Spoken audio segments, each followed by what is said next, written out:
My boyfriend told me to shut up, and he's never regretted anything more. My boyfriend Felipe had been making little comments about my talking for months, saying I could bore anyone to death, or asking if I ever ran out of things to say. I told myself it was just him joking, but one night at his best friend's party, I was telling her about my promotion, and he said, "Jesus Christ, would you just shut the F up for once in your life?" He said, loud enough for the whole party to hear. "Nobody cares about your boring job, and you sound like a desperate attention whore." Everyone went dead silent while my face burned, and Felipe just laughed and said this was what he dealt with every day. I didn't say another word the rest of the night, and Felipe was loving it on the drive home, cranking up the music and going on about how peaceful everything was without my yapping. When I stayed quiet through Sunday breakfast too, he literally kissed my forehead and said we should do this more often. I didn't talk the rest of Sunday, which he seemed to love, but then Monday morning he missed his huge presentation, because I didn't remind him to set his alarm like I always did. He woke up 2 hours late, losing his mind about why I didn't wake him. I just stared at him while he ran around like a headless chicken trying to find his laptop and his good tie. His boss called to tell him not to bother coming in at all, and Felipe spent the whole night raging about almost getting fired while I sat there silent, making him even madder. "This is your fault," he kept saying. But I just looked at him with dead eyes and said nothing. Then he completely forgot his mom's 60th birthday dinner, because I usually handle all family stuff for him. She left 6 sobbing voicemails that I obviously didn't mention, each one more hysterical than the last. And by the time he checked his phone, she was convinced he hated her. He called me a psycho beach for taking this so far, but honestly his tantrum just made me more committed to never speaking to him again. His mom called his sister crying about how her only son had abandoned her, and suddenly the whole family was involved in the drama. Everything snowballed from there because his coworker had stopped by our apartment Tuesday when he wasn't home, and I just stood there mute while she asked if I was okay for like 10 minutes straight. She kept asking if Felipe hurt me, if I needed help, if I could blink twice for yes, and I just stared at her until she left looking terrified. She went back to the office convinced Felipe was abusing me, and suddenly he was getting called into meetings about domestic violence resources and mandatory counseling. His boss literally asked if they needed to do a welfare check on me, and Felipe had to explain that I was giving him the silent treatment, which made him sound even more like an abuser. Friday's company gala was absolutely beautiful to watch unfold. Every executive who tried talking to me got complete silence while Felipe scrambled to explain I was just shy, which nobody bought because I'd been chatty at last year's event. The CEO's wife cornered me in the bathroom trying to slip me women's shelter pamphlets, and when I wouldn't respond, she called security to make sure Felipe wasn't holding me hostage or something. HR put him on immediate leave before we even made it to the parking lot, saying they needed to investigate the concerning reports about his home situation. Saturday, his friends came over for game night and finally understood why everyone was worried. "What the hell did you do to her?" his best friend asked after I served snacks without saying a word. Felipe actually admitted what he'd said, and you could feel the temperature drop. They all left making excuses about early mornings and forgotten commitments, and his best friend told me I deserved better on his way out, which made Felipe throw a beer bottle at the wall after they were gone. By Sunday, Felipe was coming apart at the seams because his sister was threatening to call the cops. His mom had disowned him, and his job was investigating him for abuse. "Just say something," he screamed, following me around the house. "One word and this nightmare ends." But I walked past him toward the garage to grab orange juice from the spare fridge, still not making a sound even when he grabbed my arm trying to stop me. The garage was a death trap of crap from the previous owners. Paint cans from the 80s, boxes of rusted tools, old chemicals, all piled on these rickety metal shelves that looked like they'd collapse if you breathed on them wrong. He followed me in there, still screaming about how I was destroying his life when he positioned himself right under the worst shelf, loaded with ancient paint cans that had to weigh a ton. He was gesturing so hard the whole thing started shaking, and I watched the rusty bracket bend under 200 pounds of toxic chemicals. "You know what? You're right. I don't want your voice back. I don't even want you anymore," he yelled. "You were getting fat anyway. Now at least you're fat and quiet." The shelf made this horrible groaning sound and started tipping forward, all those cans sliding toward the edge while Felipe kept ranting about how much better his life was now. The bracket snapped completely and everything started falling toward his skull. I jumped back as 20 paint cans crashed down where Felipe stood. He tried to dodge but wasn't fast enough. A heavy can caught his shoulder and sent him sprawling onto the concrete floor. More cans bounced off his back and legs while he screamed and covered his head with his arms. One can split open and thick paint splattered across the garage floor. Felipe rolled away from the mess, clutching his temple where a sharp edge had caught him. Blood ran down the side of his face and dripped onto his shirt. He was yelling about his head hurting while I pulled my phone from my pocket. My hands were steady as I dialed 911 and held the phone to my ear. The dispatcher answered asking what my emergency was, but I didn't say anything. I just held the line open while Felipe moaned and cursed in the background. The dispatcher kept asking if anyone could hear her, saying she was tracing the call. Felipe saw me holding the phone and started screaming that I did this on purpose. He said I knew the shelf would fall and I tried to kill him. His accusations got wilder as more blood ran down his face. The dispatcher said units were on the way and to stay on the line. 8 minutes later, I heard sirens getting closer. The paramedics rushed into the garage and found Felipe sitting against the wall holding his bleeding head. They immediately started checking him while asking what happened. I stood there watching without saying a word. One paramedic shined a light in Felipe's eyes, checking for concussion signs. The other one noticed the collapsed shelf and toxic chemicals spilling everywhere. She called for hazmat backup on her radio. Felipe kept ranting that I set him up, but the paramedics were focused on his injuries. They loaded him onto a gurney while he kept accusing me of attempted murder. The hazmat team arrived and started containing the spill while we headed to the hospital. I followed the ambulance in my car. At the emergency room, they took Felipe straight back for treatment. I sat in the waiting room filling out his insurance paperwork. An hour later, a police officer walked in and introduced himself as Nicholas McCarty. He said the paramedics reported this as a suspicious accident and he needed statements. He asked me direct questions about what happened in the garage. I finally broke my silence with just the basic facts. "Old shelf," Felipe was yelling. "It fell." I kept my answers short and didn't mention our relationship problems or the past week of silence. Officer McCarty took notes and asked if Felipe had grabbed me or hurt me physically. I showed him the bruises on my arm from where Felipe grabbed me earlier. He took photos and wrote more notes. Felipe's sister burst through the emergency room doors looking furious. She spotted me and started screaming that I tried to murder her brother. She said everyone knew I was crazy, and this proved it. Security had to physically escort her to a different waiting area while she kept yelling threats. Officer McCarty watched the whole thing and made more notes in his notebook. The doctor came out and told us Felipe needed 12 stitches for the head wound. He had a concussion and needed overnight observation but should fully recover. Felipe was demanding I be arrested when Officer McCarty went to take his statement. I could hear him through the curtain saying I planned the whole thing. Officer McCarty came back and said there was no evidence of criminal intent. The shelf was old and badly installed, just an unfortunate accident with deteriorated equipment. Felipe kept screaming from his bed that I was getting away with attempted murder. I left the hospital without visiting Felipe's room. Walking to my car, my hands started shaking for the first time all night. I sat in the driver's seat realizing I couldn't go home. Felipe would be released tomorrow and going back to that apartment wasn't safe anymore. I needed somewhere else to stay tonight. I pulled out my phone and texted Audrey Graham asking if I could crash at her place for a few nights. My phone rang within seconds, and Audrey was already talking before I could say hello. She'd heard about Felipe's party meltdown through mutual friends, and said I could stay as long as I needed. I drove straight to the apartment while Felipe was still stuck in the hospital for observation. The place felt wrong without him there, but I grabbed a duffel bag and started throwing clothes inside. I packed my laptop, birth certificate, passport, social security card, and the emergency cash I kept hidden in an old tampon box. My hands moved fast, pulling underwear and work clothes from drawers, while trying not to think about what I was doing. The whole packing took maybe 15 minutes before I zipped the bag and headed for the door.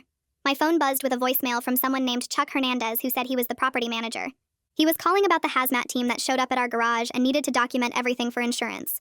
He mentioned the shelving was installed by previous tenants in the 90s, and was a major code violation that should have been fixed years ago. I saved the message and drove to Audrey's place on the other side of town. She met me at the door and helped carry my bag to her spare room without asking questions. The room was small with just a twin bed and an old dresser, but it felt safer than anywhere else right now. Audrey sat on the bed and laid out the ground rules while I unpacked my few things. She could help me look for my own place, and I was welcome to stay. But this was temporary support, not a permanent solution. I nodded and thanked her for letting me crash there even for a little while.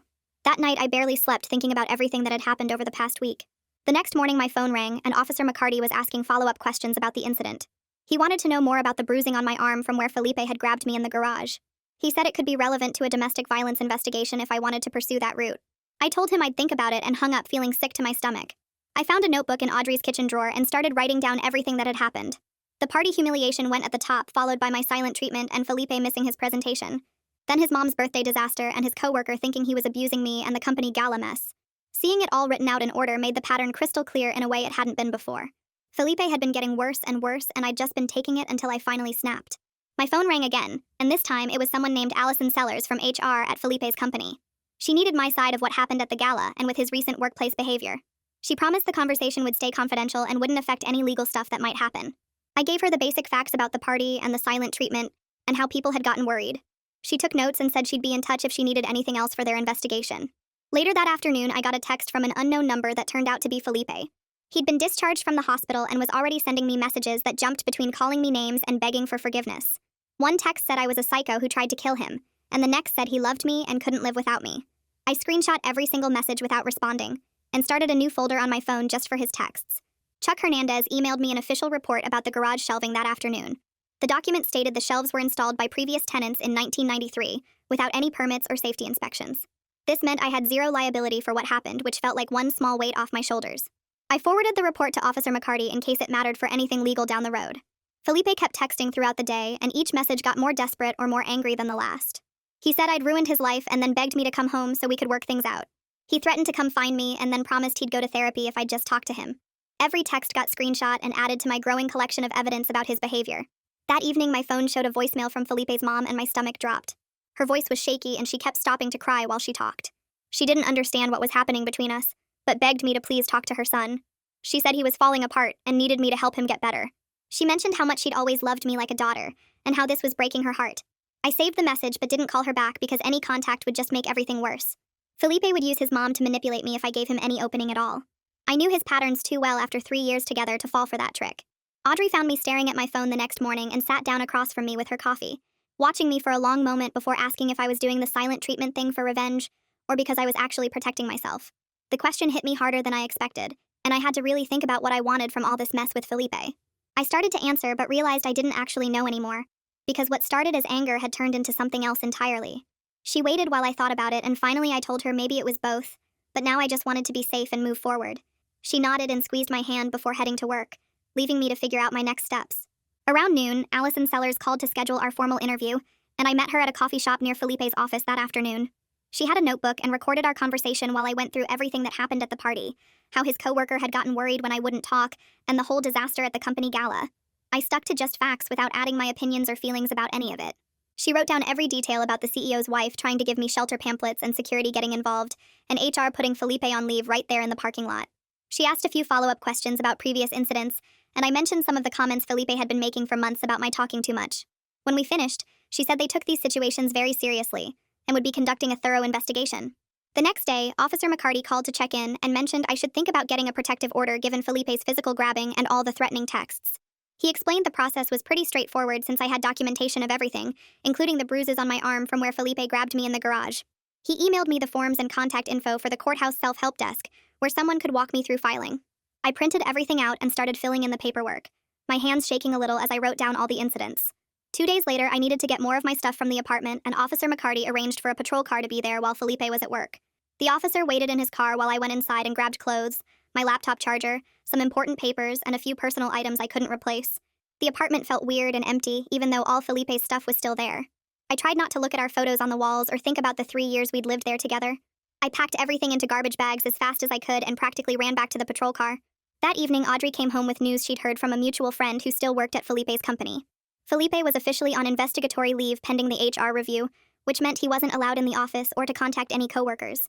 Part of me felt good that there were finally consequences for his behavior, but another part worried he'd blame me for ruining his career and do something stupid. My phone started buzzing with texts from Felipe's sister calling me every name in the book and demanding I drop any charges and fix the mess I'd created.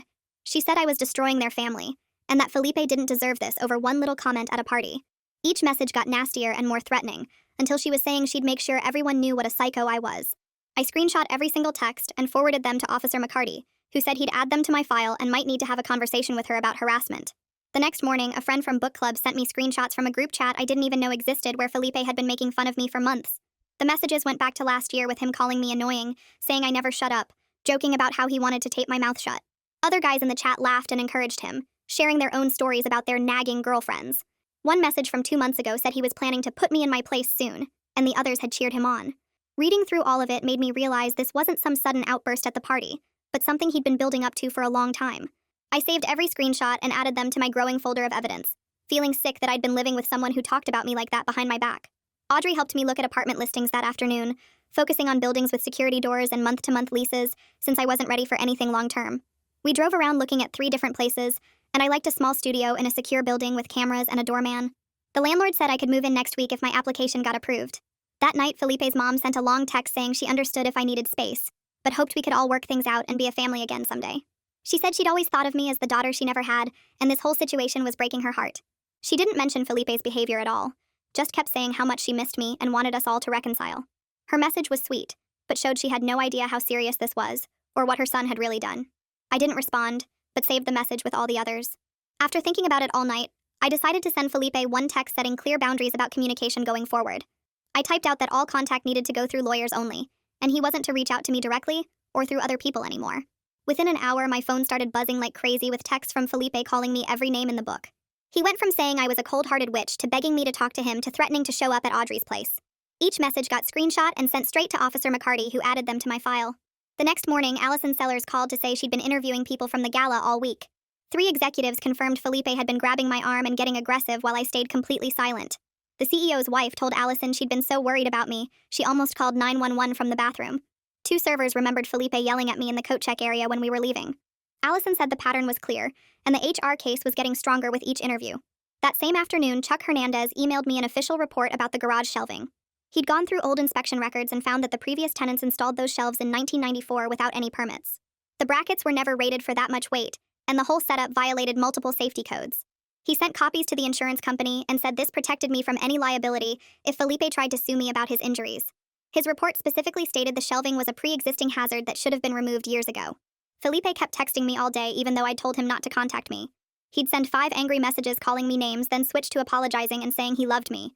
Then back to threats about ruining my life and telling everyone what a psycho I was. By midnight, I had 47 messages from him, each one forwarded to Officer McCarty. The next morning, I drove to the courthouse to learn about getting a protective order. The clerk at the self-help desk was really patient and walked me through all the forms. She explained I'd need to show evidence of threats or violence, and that the judge would look at patterns of escalating behavior. She gave me a packet with examples of what counts as harassment and abuse. I spent 2 hours there taking notes and making sure I understood everything. That afternoon, Officer McCarty stopped by Audrey's place with a thick folder of resources. He sat at the kitchen table and went through domestic violence warning signs with me. He pointed out how Felipe's behavior matched the escalation patterns he'd seen in hundreds of cases. The grabbing, the public humiliation, the threats, the attempts to isolate me from friends, it all followed a predictable pattern. He left me with phone numbers for support groups and safety planning worksheets. The next day, I went to the bank and opened my own checking account for the first time in 3 years. The banker helped me set up direct deposit for my paycheck and showed me how to transfer money from our joint account. I moved half the money to my new account and started canceling all the subscriptions we shared. Netflix, Spotify, the gym membership, everything got separated. Each cancellation felt like cutting another tie to Felipe. I changed all my passwords too and removed him from my emergency contacts at work. Meanwhile, Allison was interviewing Felipe's coworkers about his behavior at the office. 4 people reported he'd been having angry outbursts and slamming doors all week. One coworker said Felipe threw his keyboard across the room after getting an email. Another mentioned Felipe had been ranting about me to anyone who would listen. The receptionist told Allison she was scared to be alone with him after witnessing his mood swings. 2 days later, I went back to the courthouse with my folder of evidence to file for a protective order. My hands shook as I filled out form after form describing Felipe's behavior. I attached the timeline I'd written, all the screenshot texts, Officer McCarty's reports, and the photos of my bruised arm. The clerk reviewed everything and said it looked complete. She took me to a small room where I waited for the judge to review my petition. After 30 minutes, the clerk came back and said the temporary order was approved. The judge had read about Felipe grabbing me and saw the threatening messages. She scheduled a hearing in 2 weeks for a longer-term order, but the temporary one started immediately. Felipe couldn't contact me or come within 500 feet of me or Audrey's apartment. The clerk gave me 3 certified copies and explained one would be served to Felipe by the sheriff's department. They served Felipe the protective order at his office the next afternoon in front of everyone. Within an hour, Audrey started getting screenshots from mutual friends showing Felipe's meltdown on social media. He was posting about how I'd destroyed his life and turned everyone against him over nothing. He called me a manipulative liar and said I was using the system to get revenge. Most people weren't responding, but a few of his buddies were agreeing with him. Audrey showed me one post where Felipe was trying to organize people to testify against me at the hearing. Nobody was volunteering, and most of the comments were telling him to get help or stop posting about it.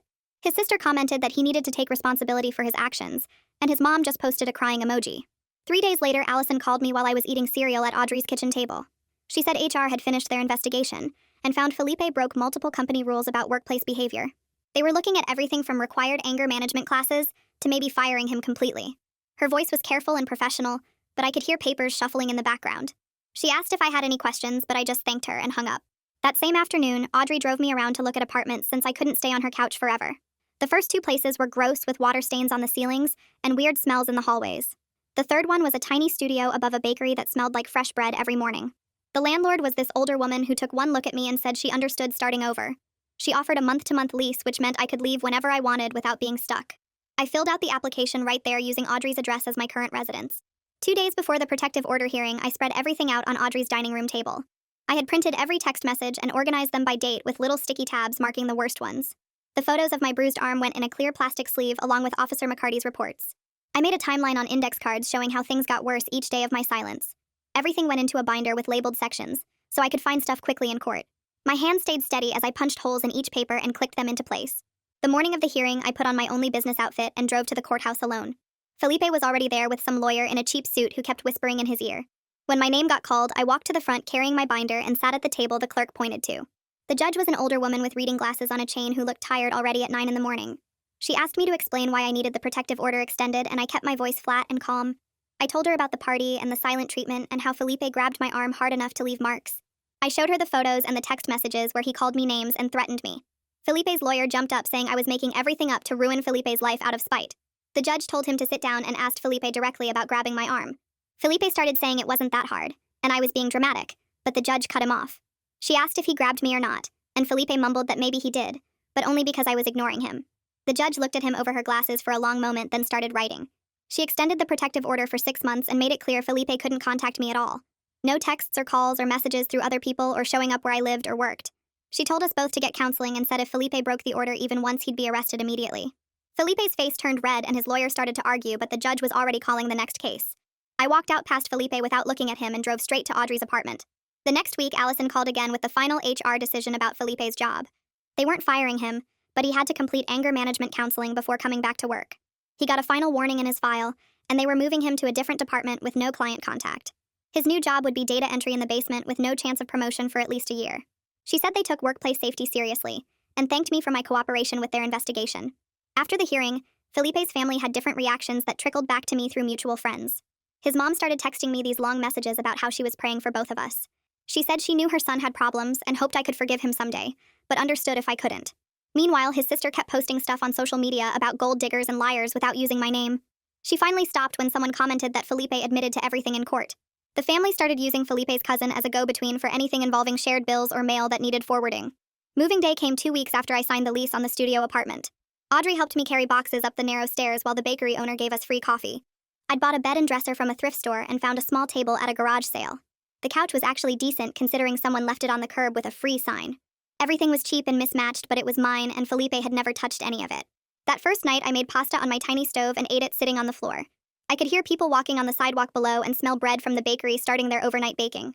I actually slept the whole night without waking up scared or checking the locks 5 times. 3 days after I moved in, I got a Facebook message from one of Felipe's friends saying Felipe wanted to know if I was okay. The message said Felipe was worried about me and just wanted to make sure I had somewhere safe to live. I took a screenshot and sent it to Officer McCarty, who called me back within an hour. He said it was definitely Felipe trying to get around the protective order, but technically his friend sent it, not him. He documented everything in case Felipe tried something else but couldn't arrest him for what his friend did. I blocked the friend and made all my social media accounts private. The next week I went to the courthouse again to file small claims paperwork for my half of our apartment deposit. I also wanted money back for the utilities I'd paid in advance, and my portion of the furniture we'd bought together. The total was only about $800, but I wanted every official tie to Felipe cut completely. The clerk said Felipe would get served with the papers and we'd have a mediation date in about a month. Chuck called me 3 weeks later saying the garage was finally cleared out and safe again. He'd brought in a whole crew to haul away those old paint cans and rusted chemicals, and they found even worse stuff behind the shelves like old pesticides from the 70s that needed special handling. The landlord sent me a check for $400, which wasn't much but covered part of my security deposit on the new place. My first therapy appointment came the next week through work's mental health program. I sat in the waiting room filling out forms about my sleep patterns and stress levels while other people came and went. The therapist was this older woman who listened while I talked about everything that happened, and she helped me see how the silent treatment started as protection, but turned into something else. She said there's a difference between setting boundaries and using silence as a weapon, which made sense even though it was hard to hear. Felipe's lawyer sent a letter 2 weeks later with this formal apology that sounded nothing like him. My therapist read it during our session, and we talked about whether I needed to respond or even read it myself.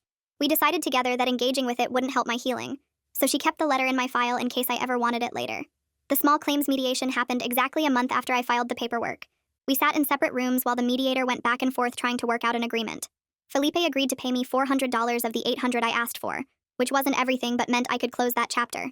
We both signed papers saying we wouldn't contact each other except through lawyers if needed. 3 weeks into therapy, I was getting better at talking again, but in healthier ways. Instead of going silent or talking nonstop to fill space, I was learning to say what I actually meant. My therapist had me practice phrases like, "I need time to think about that," instead of either shutting down or agreeing to things I didn't want.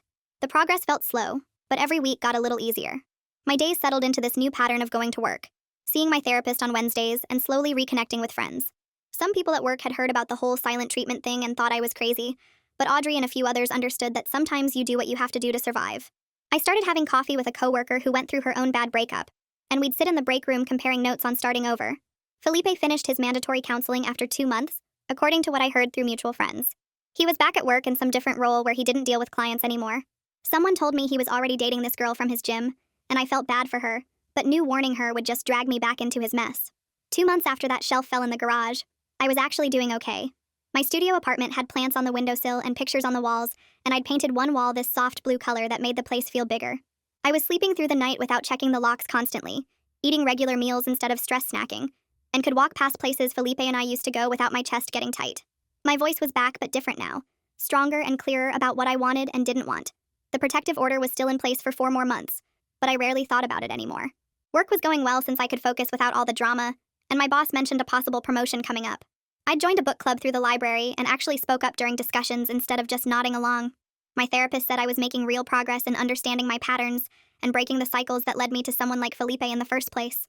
The money from the settlement and mediation helped me buy some actual furniture instead of just thrift store stuff, including this reading chair that became my favorite spot in the apartment. I could hear the bakery downstairs starting their morning prep at 4 a.m., but it had become comforting background noise instead of annoying. Friends started inviting me to things again once they saw I was stable and not going to bring drama to every gathering. Life wasn't perfect, but it was mine, and I was learning that was enough. All right, that's it from me today. Thanks for tagging along while I wondered about all this random stuff. It's been a fun ride, like the video. It helps more than you think.